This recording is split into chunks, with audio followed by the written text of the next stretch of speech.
This is the Protestant Libertarian Podcast, a project of the Libertarian Christian Institute and part of the Christians for Liberty Network. I really hope that you guys enjoy today's show.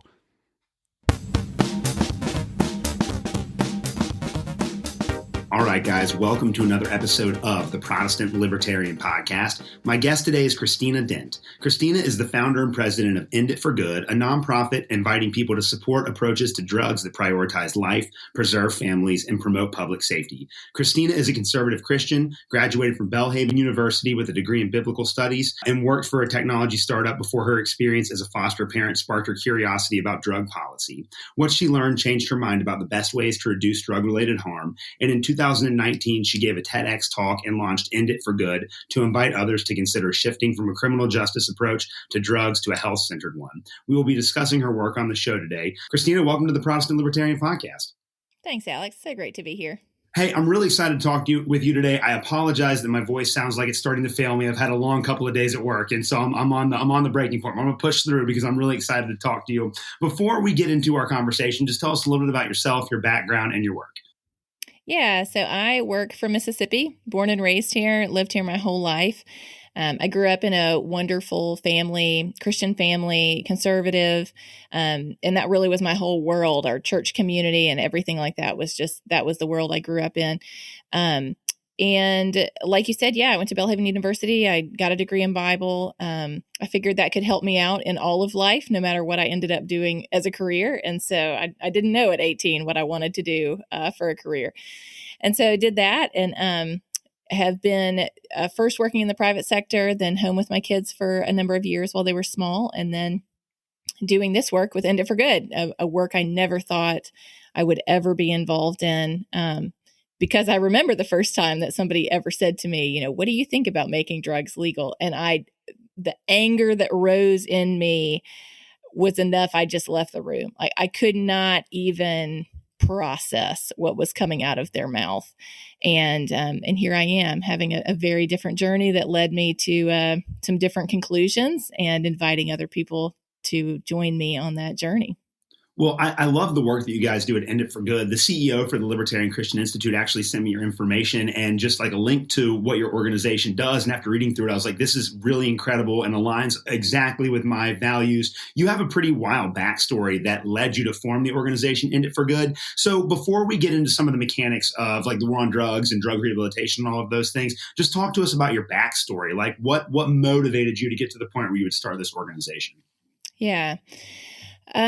So as part of growing up in the culture that I grew up in, I did not have any framework to understand addiction or drugs other than what I heard about tough on crime policies. And that sounded great to me because I thought, who on earth wants things to like soft on crime? That sounds like a bad idea.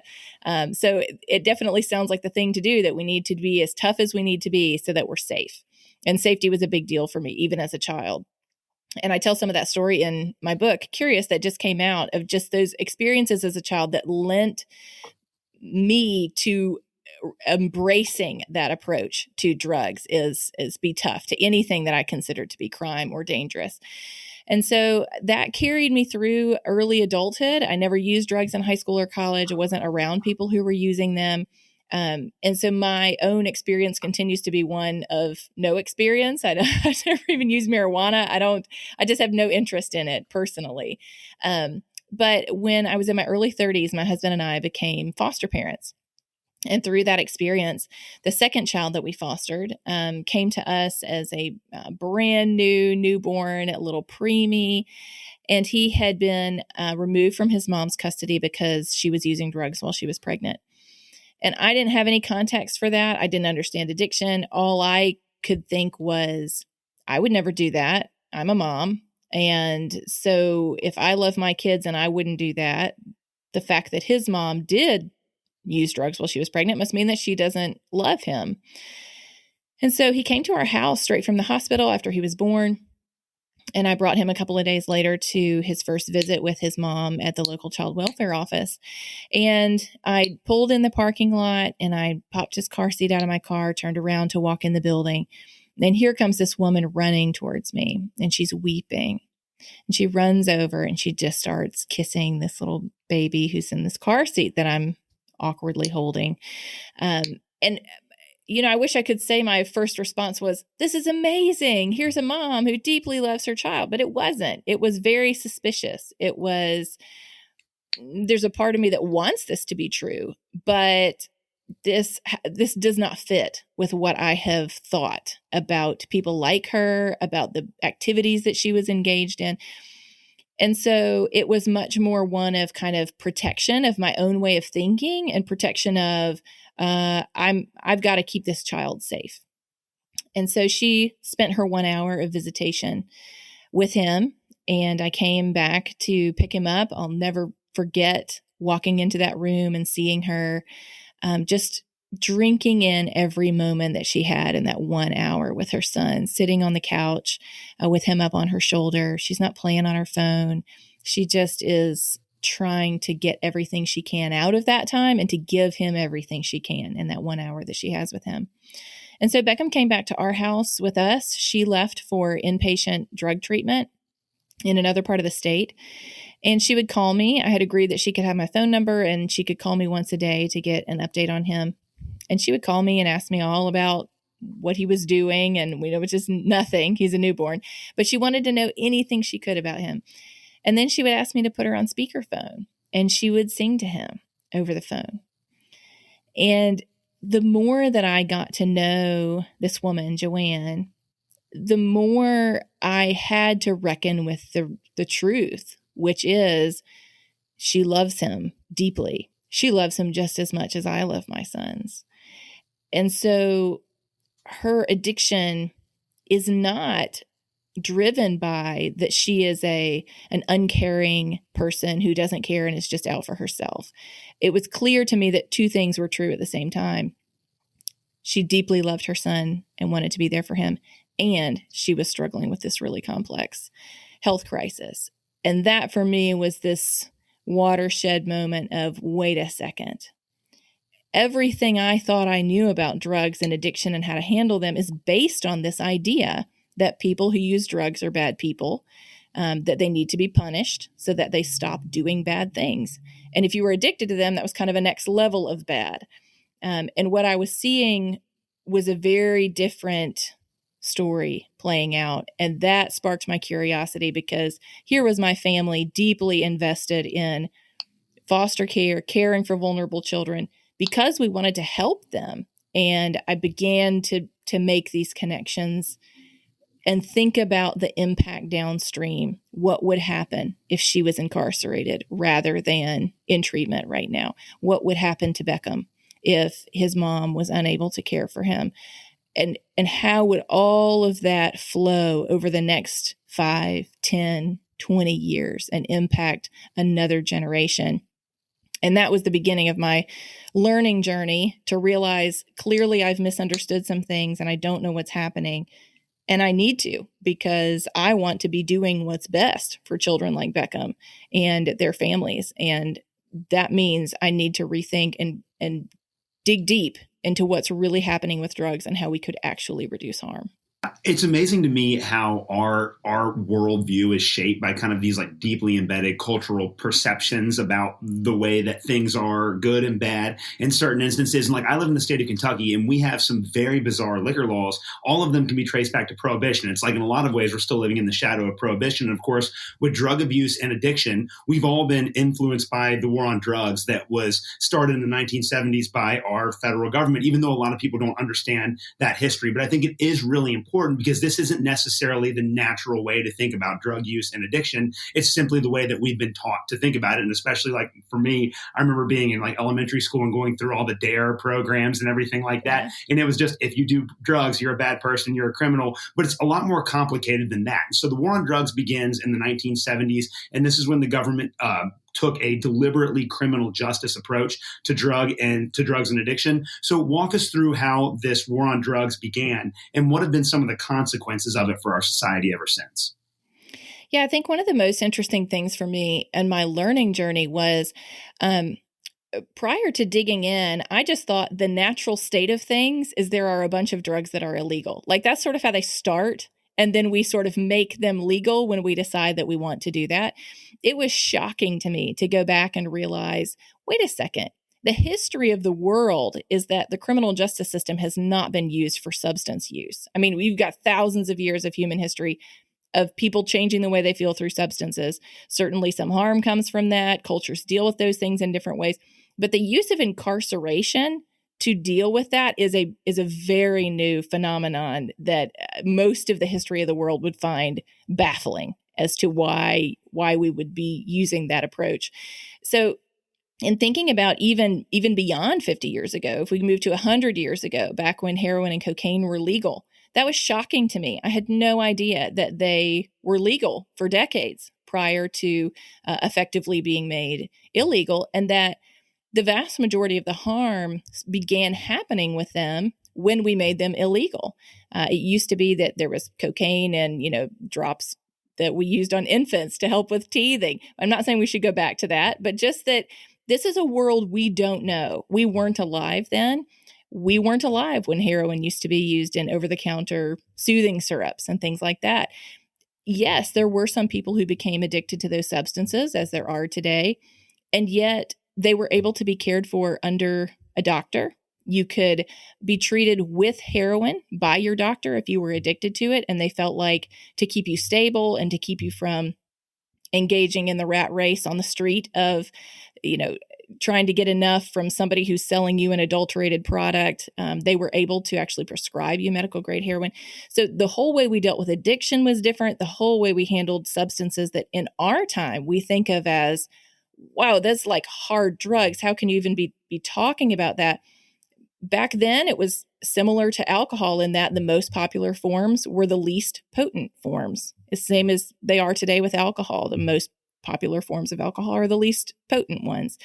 And so that history to me was really eye-opening because I think I had assumed that we had really good reasons. So even as I began to learn about the negative outcomes on markets when you criminalize them, on substance contamination when you criminalize it, on consumers when you handle a health issue in a criminal justice way, there was still this part of me that thought, but we've got to be doing this for a good reason. Like, yes, there's a lot of collateral damage, but surely when we're doing it because it could be even worse. The sort of the devil is, better than the one that you don't.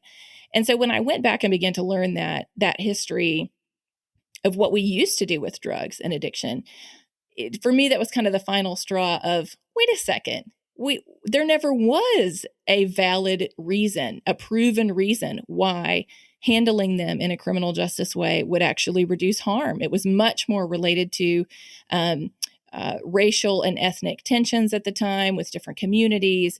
There were lots of other factors that were part of that as well. But it wasn't because it would actually decrease harm to handle drugs in this way, which I think is what most of us have been taught. This is the way that we actually have a better world. And in fact, I think what's happening is because we have handled drugs and addiction through prohibition in the criminal justice system, we have a far more harmed world. I almost think of it like a blanket. It's like a blanket we've all been living under, and it's been here our whole lifetime. We don't even recognize, like a Gotham City kind of thing. We're breathing the air of prohibition, and it is normal to us, and we don't even recognize all of the collateral damage that's happening around us because of it, which means all of the potential for human thriving and the reduction of suffering if we can roll it back. You're a very conservative and traditionalist Christian, so am I. So, and I was raised that way in a lot of ways. And so, like you said, just culturally, our perception of drugs was that criminal form. If you take drugs, you're bad. What were maybe some of the theological reasons why you supported the criminal approach to drug addiction? Because as you say, initially that was you were very much in favor of the drug wars and prohibition and all of that stuff. What were some of maybe the theological reasons or the larger cultural reasons for you to support that initially? Yes, I think I didn't put a whole lot of thought into it. And I talk about this at some length in my book, Curious, because I wanted to really help Christians think about this issue of what do we do with this belief that our worldview should impact all of life. And so it's not just something that I do on Sunday morning. It influences everything. It influences how I do business. It influences my relationships, my family. And so what does that mean for the influence that it has on the role of government that I see? And I grew up in a culture that I don't know if it was explicitly said, but what I took was, if we could, really sin should be illegal. Like, again, I never had a conversation with someone where they said that, but that was the message that I got, was the intent of Christians being engaged in the world and in culture is to bend culture and law to follow God's law.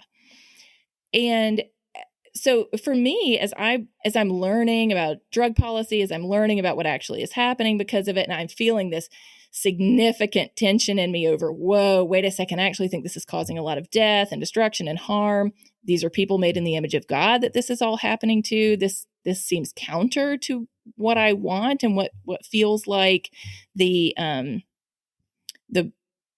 what would be honoring to the image of God and other people.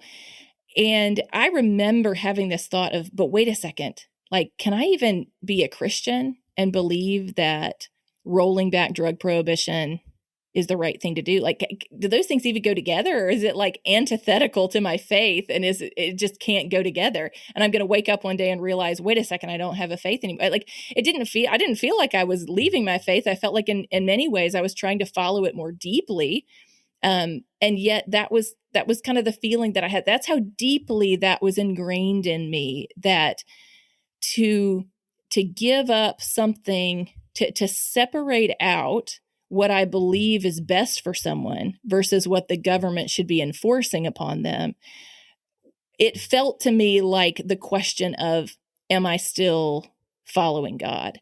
And I think a lot of Christians in America find themselves in that place of trying to figure out and unwind the role that tight marrying, particularly in conservative Christian communities, that has often happened there, that marriage between faith and politics in a way that has led a lot of us to the place of feeling like we need to enact our the values of God in the role of government. And one of the points that I make in the book is, if you just think about the 10 Commandments, you immediately realize that, wait a second, most of us, no matter how committed we are, don't believe that the 10 Commandments should be like civil or criminal law. Like, we don't want people being arrested for coveting or for taking the Lord's name in vain. Like, we can automatically kind of see that, although I had never thought about that before. Never. It just had not crossed my radar. And so I think those are some of the questions I want to invite Christians to consider is, have we misunderstood what it means to be a faithful Christian in the sphere of what we're trying to enact through the law, and in trying to take something that's virtue and trying to force that through an actual policy? That was a hard thing for me to rethink, but it really, I think, is a key piece of us beginning to shift our focus away from, I want to try to force people to act right, whatever my version of right is, and instead think about, let's look pragmatically at this. Does it work? Does it decrease or increase the opportunity for people to live out who they were made to be in the image of God, to be able to live out a life that the life and the giftings that He has given them? And so I became less convinced that I knew God's will on this particular issue, and more convinced that I needed to be very careful on both sides, not to say, God is on this particular side of the issue, but, there are Christians who can have sincere and good faith disagreements over the pathway, what we think the policy should be. We can agree on what we want the outcome to be, that we want people to be prevented from being harmed, if that's possible. So those were hard things for me to engage with. I think they're hard things for a lot of people from a background similar to mine to think about. Maybe most of us have not really thought about them before. And yet, if we don't think about them, we run a very real risk of using the strong arm of the law to try to enact something that cannot be done through the law, and actually the attempt to do it through the law produces incredible amounts of harm. I completely agree with that. Before we start talking about the solutions to this problem, I think that there are two other kind of broad issues that are related to this that we need to address. The first one is the current cultural state that we're in right now with this kind of renewed drug problem, because it really does seem like since the early 2000s, and there's been a lot of research on this and it seems to be more prevalent, but there's definitely, it seems like a new wave of drug use with opioids and all of those kind of things. And I know that where I'm at in Northern Kentucky, we've been hit particularly hard with it over the last 15 years. So I want to deal with the cultural issue and then talk about the personal side of it before we go to the solution. So just culturally speaking, what are the root causes of our current drug epidemic? Because it really does seem like there was a shift in terms of drug usage in the early 2000s. Where did that come from? Do you think that's an accurate perception? What do you think about where we're at currently in terms of how people use and consume drugs? Yeah, so that's a hard thing to answer because the answer is hard to receive. If you look at rates of drug use and rates of addiction over the last 20, 30, 40 years, what you see is this line, including overdose. You see this line of overdose that is about doubling every 9 or 10 years for the last 50 years. It takes a sharp increase in the last 10 years with the introduction of fentanyl onto the illicit drug market. But even when you look at what we consider to be the opioid epidemic, where you have a lot of prescriptions being written for opioids, what you see is not so much that more people, a significant number of more people are using or addicted to drugs, but rather that more people begin using opioids because they become so readily available. And so they might have been using cocaine previously. They're shifting over. Now, very different effects on the body, but what you see is just a shifting of the types of drugs that people are using rather than so many more people using. Now, different drugs have different impacts on people, and you can experience a lot more harm in a person's life from a particular kind of addiction. So I'm not discounting that at all.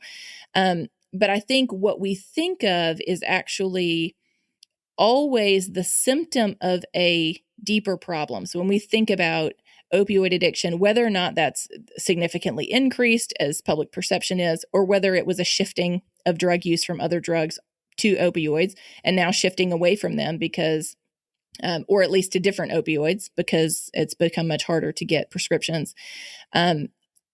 What we always want to do is ask that deeper question of saying, why are people using the drugs? Because ultimately, the drugs are the solution attempt at some other problem in a person's life. So if you're seeing increased rates of drug use, it's because there's increased rates of distress in people's lives, increased rates of trauma, of loneliness, of isolation, depression, mental health issues, whatever those might be. The underlying causes of what's drawing a person to numb the way that they feel or change it in a significant way, that's the thing we have to deal with. And it's the much harder thing to deal with, Alex. It's like all of us want the easy solution. We want the bow on the top of the box and to be able to move on. And with the drugs, the hard reality is that there are no easy solutions.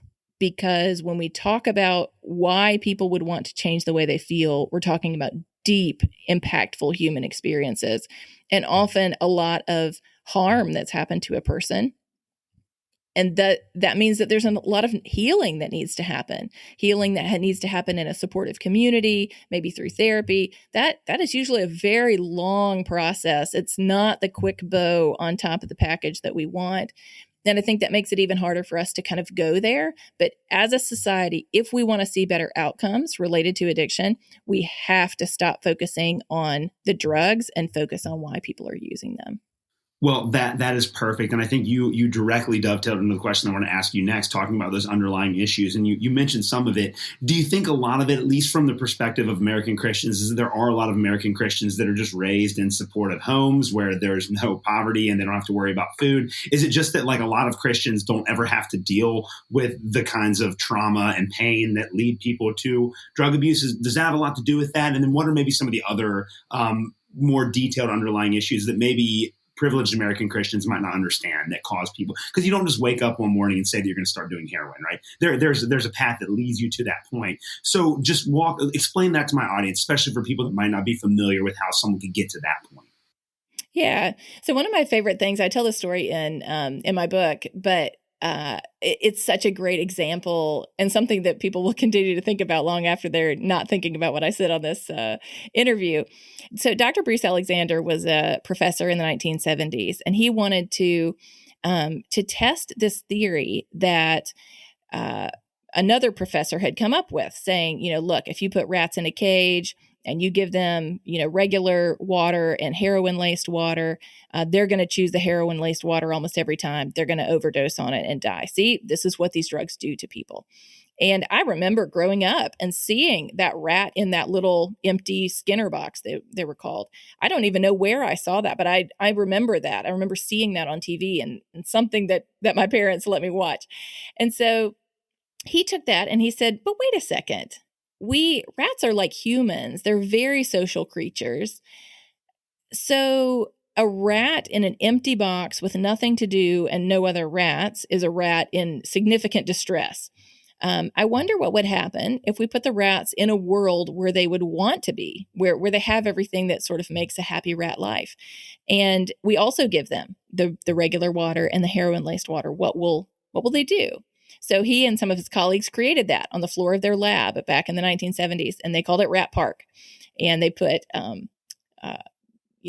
shavings around. They put little wheels on that they could run on. They put cans for them to play in, and lots of other rats. So they had community, they had activities, they had everything that would make a rat happy. And what they found is that the rats almost never chose the drug-laced water. They almost always chose the regular. And even when they did choose the drug-laced water, they did not ever use it excessively, never overdosed on it. It was sort of kind of our equivalent of recreational use, I guess you might say. And so they learned a lot from that, tried to present those findings publicly, and were met with tremendous resistance to this idea that anything other than the drug itself could be behind drug use. But that was what he was seeing in his practice. He was treating patients in an addiction clinic at the same time, and he was hearing that from his patients. He thought, I talked to all of them, and they're not telling me about the drug. They're telling me about the pain in their lives and what they're trying to cope with. And so even then in the 1970s, he felt the same kind of resistance that we feel today towards a more complex story than the one that we've been told, because we want that simple story to be true. Because if it's just the drugs, then all we need to do is make them illegal, crack down as harshly as possible, and then it takes care of the problem. And that, unfortunately, is not what happens, no matter how hard we crack down, because demand is there. People want to change the way they feel. They want to numb the way they feel. And as I was writing my book, Curious, I interviewed about 60 people for it. And for the people who I interviewed who are in recovery now from some form of addiction, it was fascinating to hear them talk about what drug use was like for them. Like, what did it make them feel like? One person said, it gave the world a rosy glow. It made me feel like everything was in its right place. What a human experience. Who doesn't want to feel like everything is in its right place and that the world has a rosy glow to it? That's not the story at all that I grew up hearing about why people use drugs. They use it because they want to be rebellious. They want to go against the flow. They're, whether it's kind of couched in the language of sin or whether it's just, they're countercultural. They don't care about other people. They just care about themselves. Very different than what you actually hear from people who are using about what that did for them. There was another woman who said, when I use, I felt that it helped me to cope with not just the physical pain that I was in, but the emotional pain that I was in. She started using as a patient and ended up realizing, this actually has multiple purposes for me. And so on top of it, handling my physical pain, suddenly I don't have to bear the weight of this emotional pain that she had been living under. She had seen a murder as a child, like just incredibly traumatic experiences. And so I think that's what we have to think through is, if we're going to address why people are using drugs, we've got to start listening, number one, to what they say about what is it doing for them. And I think then it leads us to very different conclusions and solutions, because what we've been doing is trying to traumatize people out of drug use. Like, that's the criminal justice system is a traumatic environment. It is meant to be painful. It is intended to separate a person from their freedom, from their family, from their job, from their housing. It is the spanking times 1,000 kind of level on the adult level of like, we're going to really make a point here and make this painful for you. But when you think about that addiction in particular is driven by a desire to numb the painful parts of a person's life, adding more pain into their life, it is the definition of pouring gasoline on a fire. And I think that's why we have not seen the outcomes that we want from that. It has not produced the kind of good outcomes that we want. Sure, you can point to somebody who says that jail saved my life. And we also know that people are 12 times more likely to die from an overdose when they exit incarceration. So yes, there is somebody for whom they would say jail saved their life. There's also a lot of people for whom jail costs them their lives. And that other side is the part that we tend not to spend any time talking about. For every one success story, how many are there that are unsuccessful?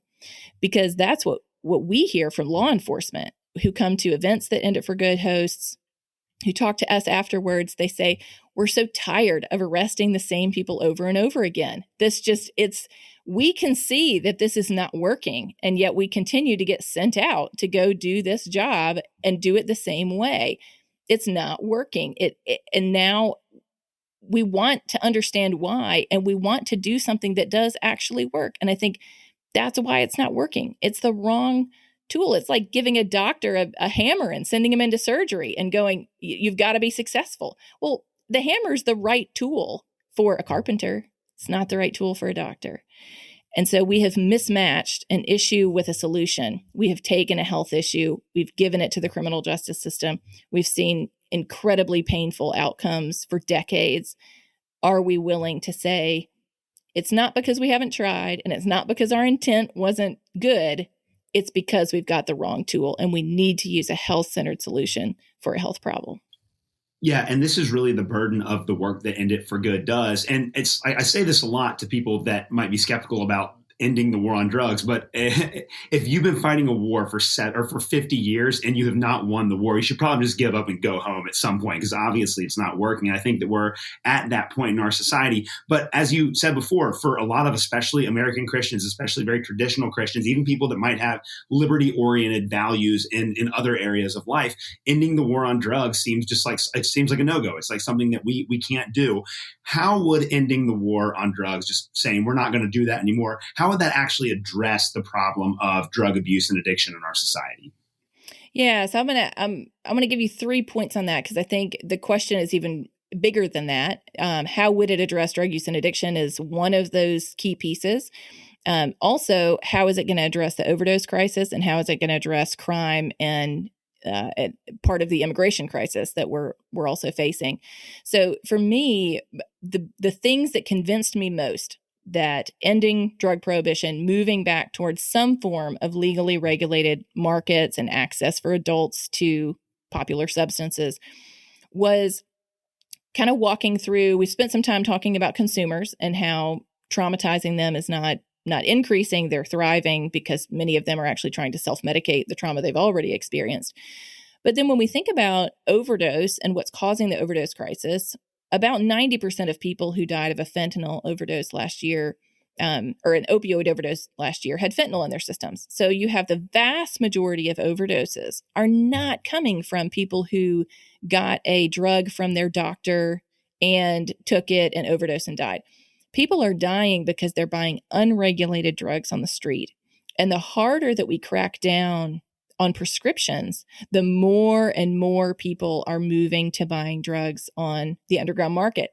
And that's happening at the same time that those drugs are becoming more and more potent and thus more and more deadly. Because when you can't dose something appropriately, you're far more likely to improperly dose it. And with something as potent as fentanyl, the margin of error is incredibly small. And so you have what has happened, which is illegal drug use in the United States has doubled in the last 20 years.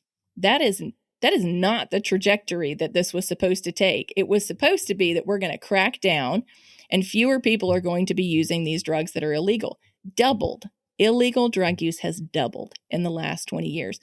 And that means that 1 in 10 American adults have used an illegal drug recently. Now, that's the United States Office of Drug Control, like the office that's in charge of the enforcement of our drug laws, says 1 in 10 Americans have used an illegal drug recently. So prohibition has not kept people from accessing drugs, although it has made it far more deadly for them to use those drugs because they're not getting regulated quantities. They have no idea how to dose it appropriately. And far more people are dying because of that. If we don't make some kind of change, just talking about overdose, we're going to lose 1 million Americans over the next 10 years to a preventable drug overdose. The vast majority caused by contamination and inappropriate dosing on the underground market. So for me, as somebody thinking about this through, as an organization, we're not faith-based, but for me as a Christian, I'm thinking of this through the lens of being pro-life, being someone who cares about the image of God and other people. 1 million lives at stake for how we handle drugs over the next 10 years. So we've got traumatizing consumers. We have vast quantities of people who are dying, not just being traumatized, not just life is harder, but they're gone because of the impact of contamination that is directly caused by prohibition. And then you have the actual market. What happens when you criminalize the market for a popular drug?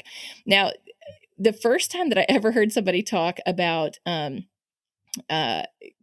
making drugs legal, apart from getting up and leaving the room because I was so angry about it, my first thought was, that's so crazy. Why would you want to give cartels like the keys to the world? Like it felt like it was empowering cartels to me, because in my mind, illegal drugs are sold by cartels. So if you allow them to be sold, cartels are selling them.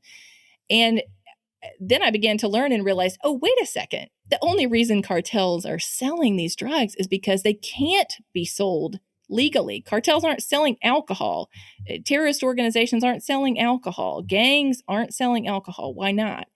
Well, it's not because they wouldn't love to make profit, but because consumers don't want to buy alcohol from them. Consumers are happy to purchase alcohol from legally regulated businesses that are owned by people that you go to church with, see on the golf course on the weekend, whatever it is.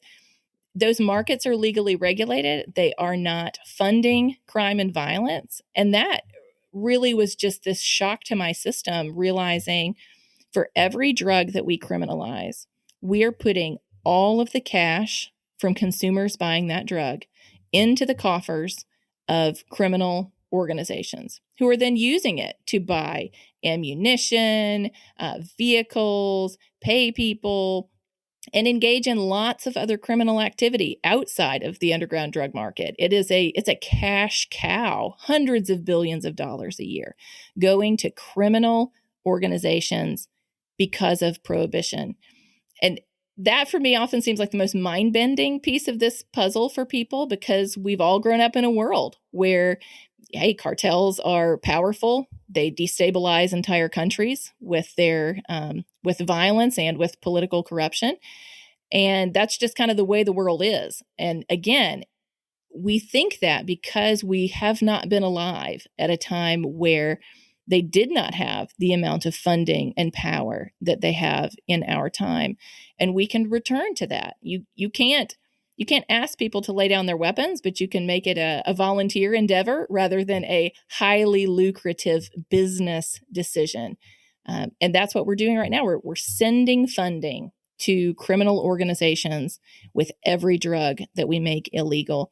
And that's instigating crime and violence. It's giving an incentive to engage in crime and violence.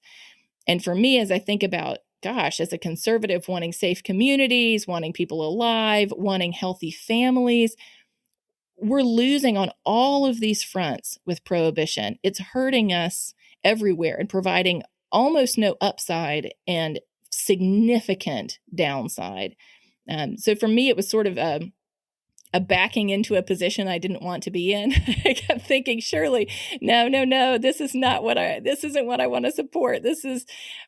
I hope I end up in a different spot, because it just continues to feel to me very challenging. I don't want a world where people are all using drugs. I want a world where there's less harm from drugs, not more harm. But I have become convinced that rolling back prohibition and moving towards regulation is the best path to reducing harm, whether that's harm in families or it's harm south of our border and everywhere in between, that we have an opportunity to change failed policy and save a lot of lives and increase the thriving of people next door and around the world.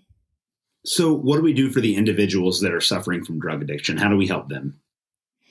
So this is one of the things I write about at some length in my book, because I want people to think through the impact of what we have had in the past, which is a very narrow approach to recovery. We kind of have one path that's acceptable. It's kind of the abstinence-based AA approach. It's an all or nothing. You kind of hit rock bottom, you make a big jump to get to the top, to get into recovery, and then you are 100% abstinent after that. And so I really hope that people will begin to think about changing substance use in the same way that we think about change in lots of areas of our life. It is very difficult for somebody who does not exercise to say, you know what, I'm going to get up tomorrow. I'm going to exercise every day for the rest of my life. Every day. And if I miss one day, I'm sort of back to square one. I mean, we would think that and go, that's not reasonable. There's no studies on human behavior that lend themselves to thinking that's going to be successful. Everything would say that's not going to be successful, actually. It's a great way to fail at that goal. But that is kind of the approach that we have taken with addiction recovery. And so that can work for some people, but it is also very dangerous. If you have been abstinent from opioids and you relapse, your body capacity to handle that has changed. There's no way for you to know how much it's changed. So you could take what you think is an amount that used to get you high, and it's actually far too much. Your tolerance has decreased and you overdose and die. And so, so that's what I want. I want us to break open all of the opportunities for recovery, whether that is through medication, whether it's through 12-step programs, whether it's faith-based, whether it's secular. When we are facing an epidemic like this of people in mental health crisis, which makes us then susceptible to increased rates of addiction, we need to have every tool out on the table and encourage people to find the tool that works for them. Just because one medication works for someone doesn't mean it's going to work for someone else. And we understand that with other health issues. It's not like there's only one medicine in the world for blood pressure or for, whatever it is. Like, we recognize people's bodies are different. People's minds are different. Different things can work for different people. The same is true for addiction recovery. Some things work well for some people and not for others. And we need to have all of those pieces on the table, including that people don't need to be forced into those choices. It's not to say that there isn't going to be repercussions in their life. They might lose their family, they might lose their job, they might lose their marriage. There's lots of natural consequences that can come from the choices that we make. But forcing people through criminal justice involvement into a particular pathway can absolutely cost them their life. And to me, that's something we need to be very, very careful about, because trying to make a jump that is too high, too fast, is increasingly not leading back to square one. It's leading to a funeral home. And that is a sobering reality that we need to face. So I see a lot of hope for addiction recovery because we have all kinds of emerging studies on different forms of therapy, including things like psychedelic therapy for addiction. Not something I had ever known anything about, and yet am learning about now. And there is research coming out of that saying it can be incredibly effective for some people. So the door needs to be open. We need to be open to anything that works for people because the goal isn't the method. The goal is the outcome. And what we want is for more people to find recovery. And that means acknowledging that people are all different and different things work for different people. And we should encourage people towards whichever pathway of recovery they think could work for them and that they're willing to try. Man, that was a great explanation on both fronts. As we get towards the end of the interview, I want to talk to you a little bit about your organization and also your new book. But I have one more question I have to ask you about this. And on my podcast, I've done a lot of episodes dealing with big pharma and the amount of control and power that they have over the way that Americans perceive health. And this is a big pharma skeptical show. And I know that there are a lot of people that will attribute our current drug epidemic to the financial interests of big pharma. So what role does the pharmaceutical industry play in kind of propagating the problems that we have surrounding drugs and addiction in the United States? Yeah, so this is probably one of my unpopular opinions, but I think were there things that were done by big pharmaceutical companies that were wrong? Absolutely. Were they criminally wrong? The courts can sort that out. Wherever that lands, the reality today is that more and more people are having to use unregulated drugs because of the way we've responded to what happened. So the overdose crisis did not start until we began cutting off people from prescription drugs. Now, I think, yes, there are some drugs that should be offered through that prescription model, and yet it creates a lot of problems also because you have to have enough money to be able to go to the doctor to get the prescription. Prescriptions tend to be high potency when most people don't actually need or want high potency. They want something that's low dose, but those have become more and more difficult to get. And so I can simultaneously say there's a lot of big problems with the big pharmaceutical industry, and yet trying to cut off access to the drugs that they offer has created, in some ways, an even worse epidemic because now we're dealing with overdoses where once people are gone, there's no opportunity for recovery anymore.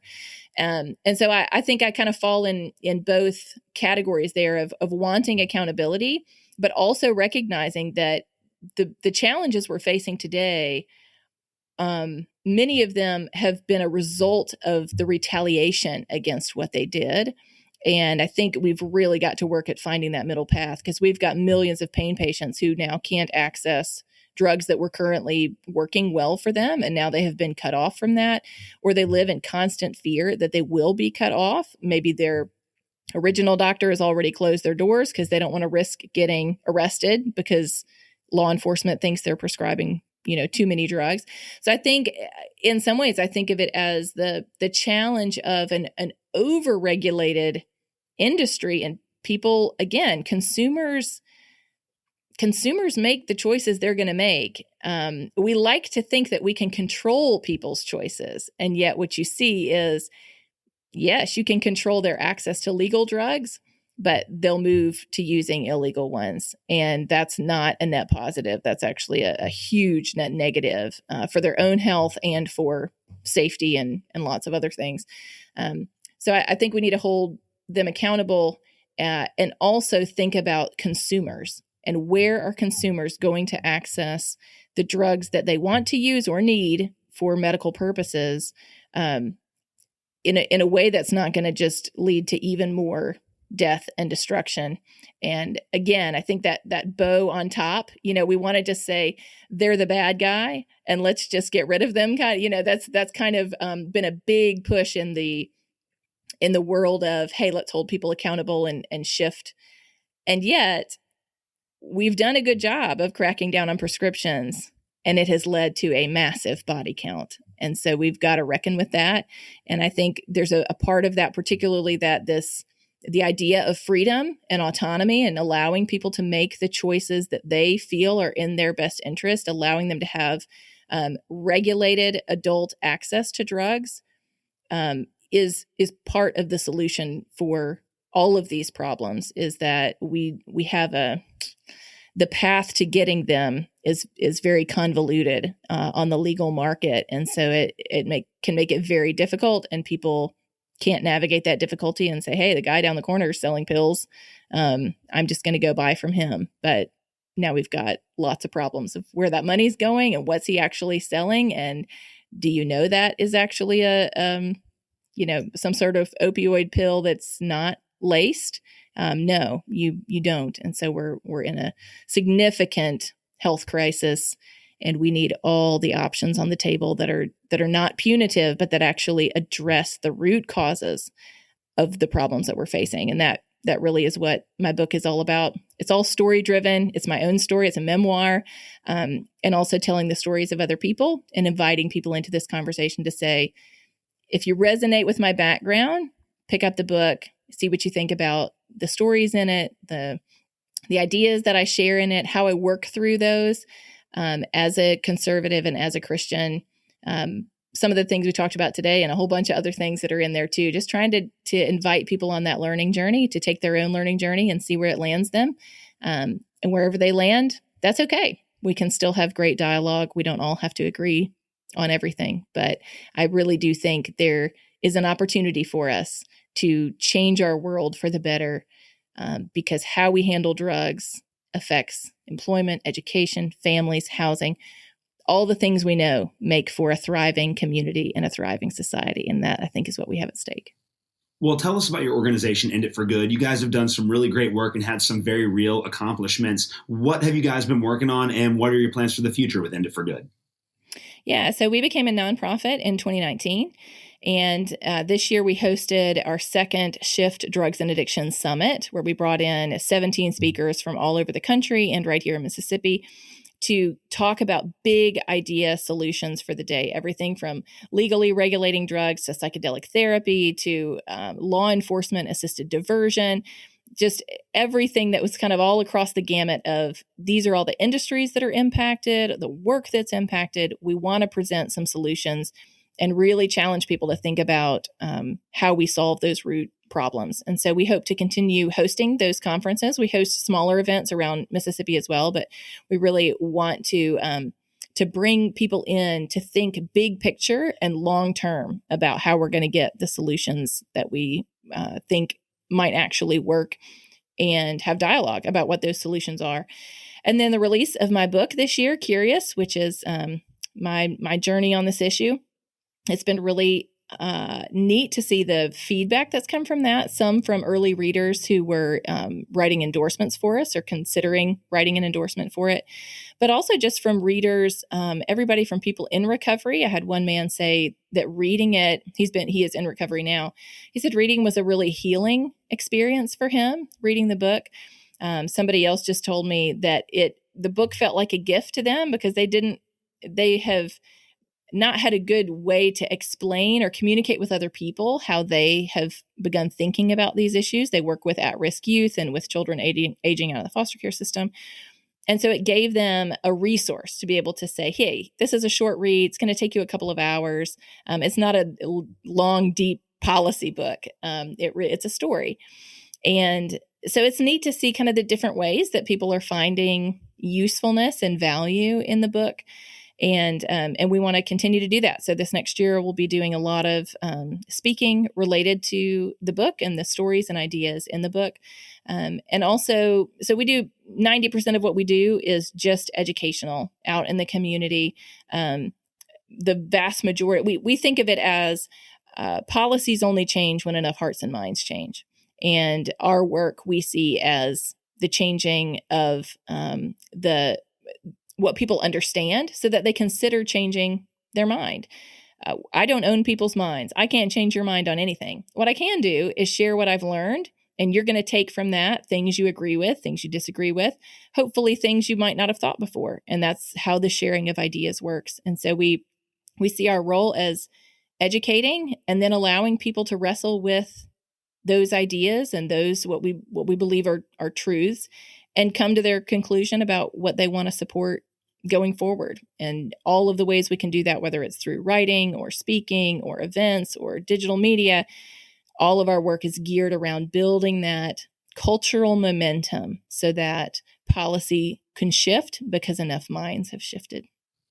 I love it. I love it. Well, I got one more question for you before I let you go. You have a degree in biblical studies, and so do I. And one of the reasons why I started this show was to have an outlet to talk about all issues related to the Bible. So, what's the biblical basis for the argument that you've been making over the course of the show that we need to end the war on drugs and start looking at a more holistic approach of treating people that are afflicted by drug affliction? Where do you find a biblical basis for that?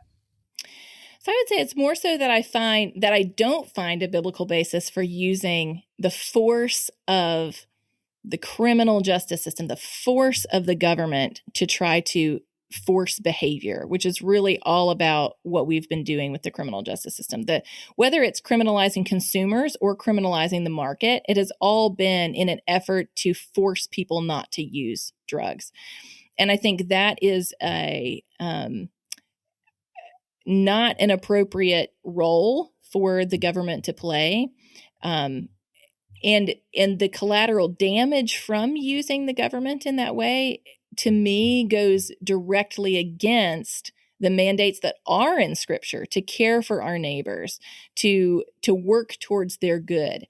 I think it's perfectly fine to try to educate people away from using substances that could be potentially harmful to them. If you think about how we've handled tobacco, we had a lot of people smoking. Then we realized, wait a second, this is terrible for your health.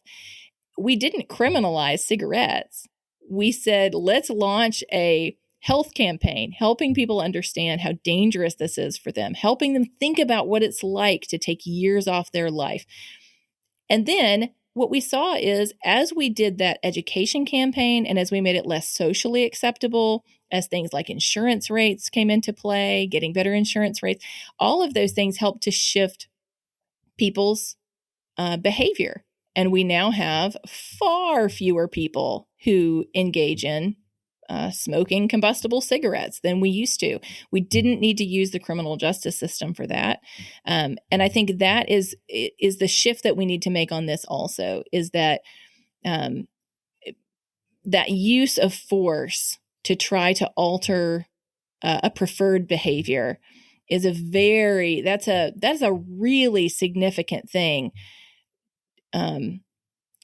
To go all the way to dismembering a person's family and taking away their freedom, removing them from a job where they might have been providing for their families. I'm going to give you an example of this because I think it's just easy to think, well, they shouldn't have done it. They just shouldn't be using if they hadn't have done it, like it's their fault. So there are natural consequences, and people are accountable for the outflow of consequences from their behavior. Yes. But I was in a courtroom one day and I was sitting waiting on another case to be called. That story I tell in the book, but one of the ones I don't tell that happened that same day in the book is that there was a young man that was called into the courtroom. He's in shackles in his prison outfit, shackled hands and feet.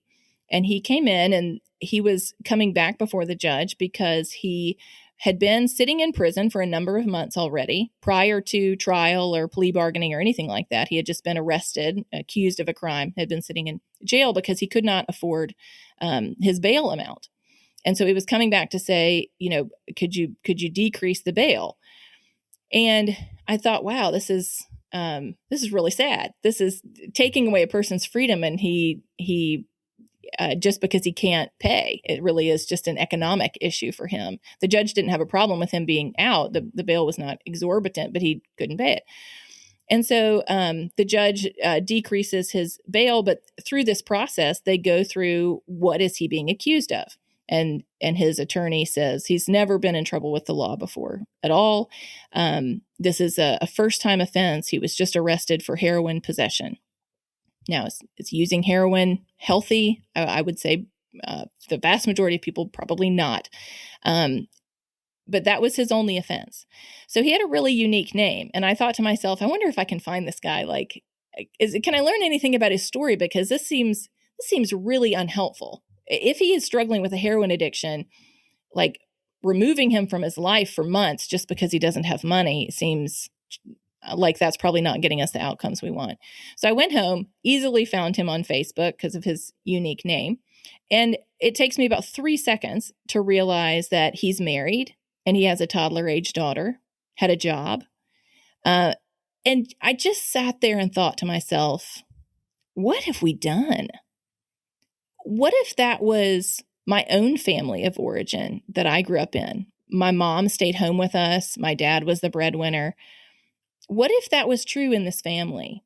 That suddenly he's gone, disappeared from their life, no paycheck, and can't, clearly it doesn't seem like there was savings there because he did not have enough to pay his bail amount. So now we have a woman and a child who are, what's going to happen to them? That is the absolute opposite of everything that I grew up being taught about the importance of having fathers in the home, of having families intact, of having people providing for themselves. How are you going to keep a job when you're absent from it for multiple months? It just at every level felt like this is actively working against every value I was taught growing up, all because of just a heroin possession charge. And I think that's the picture we need to have in our mind. We need to be thinking about the real people who are impacted by this, because there are thousands of them every single day in courtrooms across America who are having similar experiences. And when he comes out, let's say he pleads out, which the vast majority of people do, they take a plea bargain instead of going to trial. He's going to have a criminal record.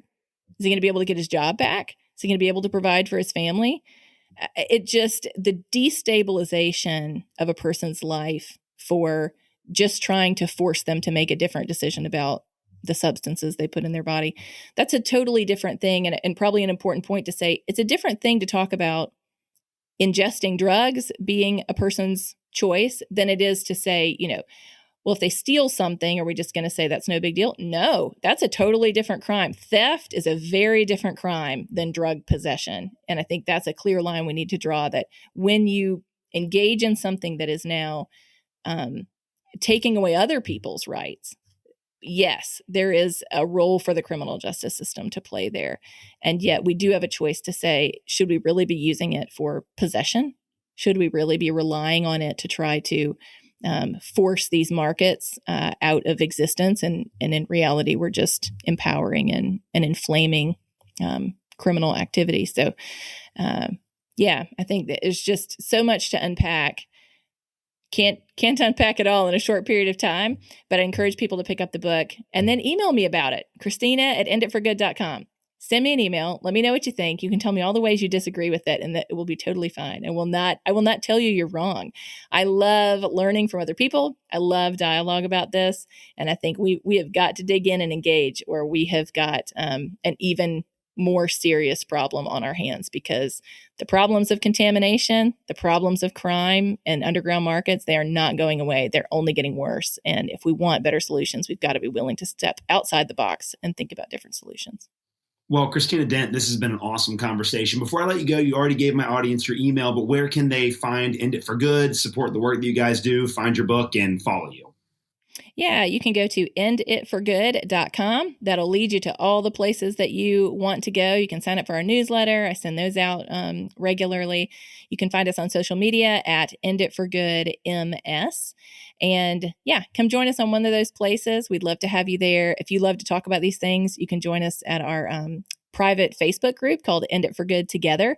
It's kind of a way to not have the trolls and actually have good dialogue about these issues. So come join us there. Come join us on the newsletter. Take the journey with us wherever you're at on it. We want you there. We want your voice as part of this.